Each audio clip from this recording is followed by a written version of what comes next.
Great. Now do it again. Breathe in. Now breathe out. Great job.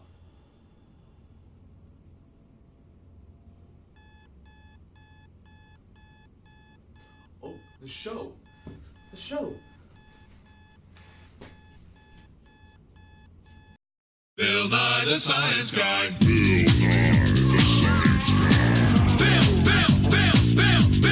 Bill Nye the Science Guy.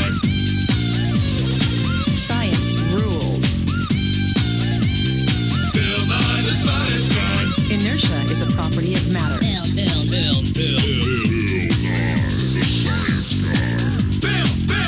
T minus 7 seconds. Bill Nye the Science Guy. Respiration. Inhale the future. Exhale the past.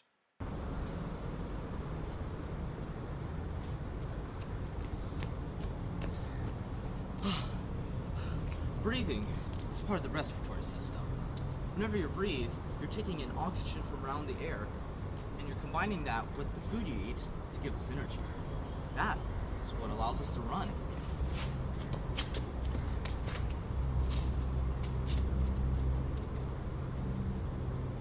It's also what allows us to swim. You can hold your breath and go underwater, but eventually you have to come back up for more air.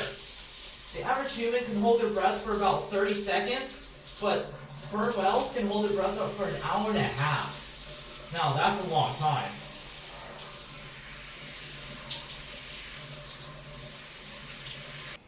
Your respiratory system is made up of three main sections. The top section, the nose and the mouth, is what allows you to smell things with your shoes. But I don't recommend that though.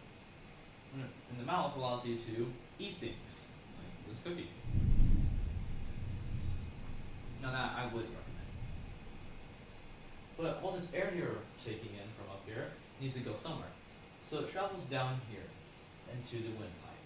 The windpipe is a long, hollow organ that allows the air to travel from your mouth and the nose down into the lungs.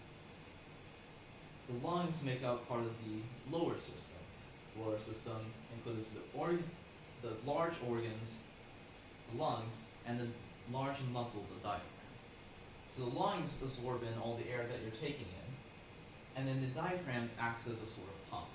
It pushes up on the lungs like this, and it pushes out all the air. And then, when you want to take in air, the diaphragm pulls down on the lungs, creating a negative vacuum to pull in air into the lungs. Now think of your lungs as sort of sponges. Whenever you breathe in, your lungs absorb the air and trap it inside your lungs, kind of like these sponges absorbing this water. Now, whenever you want to exhale, your diaphragm squeezes your lungs and the air is pushed out. Now, your lungs have so much surface area, it would be about the same as squeezing out these sponges and across an entire tennis court. Now, you probably think your lungs are pretty much the same. Your left and right lung, it's going to be different between them. But you'd actually be wrong. Your right lung is actually bigger than your left lung. Now, why is that? Well, it's because your heart is in here. Your heart has to fit in this cavity somewhere. And you might think it's centered, but it's actually not. It's to the left a little bit. So your left lung is slightly smaller to accommodate for the heart being there, for it to fit in there. And then also, your right lung is made up of three main sections, or lobes, while your left lung is only made up of two. While your lungs are technically different, they perform pretty much the same exact action, keeping you alive, breathing, pretty important stuff, you know.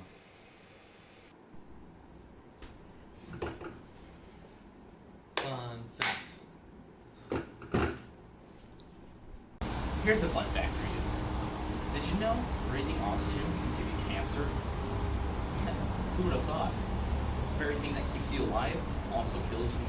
But don't worry though, the chance of this happening is really low, so I wouldn't be too concerned about it. The alternative is just to stop breathing, so you don't really have much of a choice.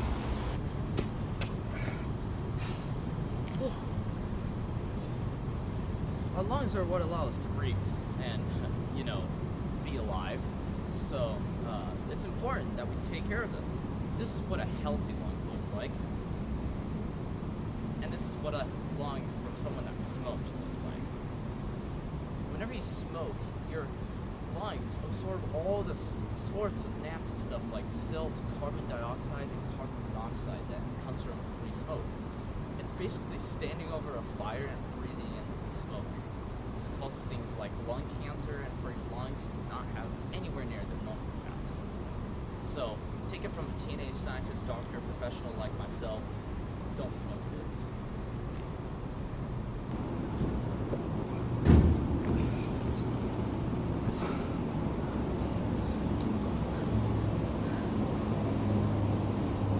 Wait, what was I supposed to say again? Oh, yeah, okay. Another disease you can get in the lungs is asthma. Asthma is the swelling of your airways that causes coughing, wheezing, chest tightness, or shortness of breath.